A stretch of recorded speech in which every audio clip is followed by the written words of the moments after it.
My family called my social work useless until the government offered me 6 figures. For years, my family had one favorite joke that I worked for free. Every holiday dinner, someone would ask when I was going to get a real job. My cousins worked in tech, finance, corporate offices with glass buildings and security badges. I worked in community centers with peeling paint and broken heaters. I helped homeless teens find temporary shelter. I filled out paperwork for single mothers escaping abuse. I organized food drives that barely covered half the neighborhood. And every time I came home exhausted, someone would say, "You're too smart to waste your life like this." They didn't see the 2 a.m. calls from kids who had nowhere else to go. They didn't see the teenage boy who avoided joining a gang because we found him a mentorship program. They didn't see the mother who cried when we helped her secure her first safe apartment. To them, if it didn't come with a 6-figure salary, it didn't matter. Passion doesn't pay bills, my uncle would say. And for a while, it seemed like he was right. I struggled. I budgeted every dollar. I wore the same 2 blazers to every meeting. But every night, I slept knowing someone was safer because I showed up. Then one morning, I received an official letter with a government seal. I thought it was a tax issue. Instead, it was an invitation.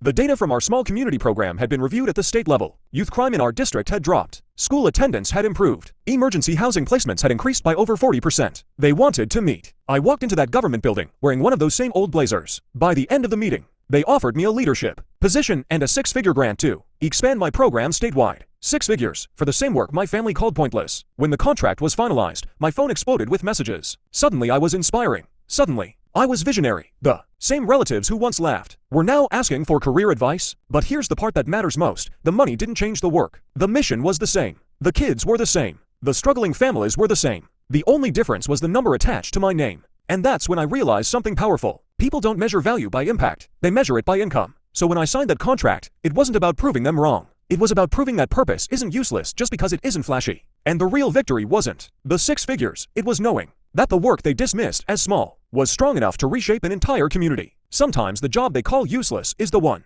quietly holding the world together.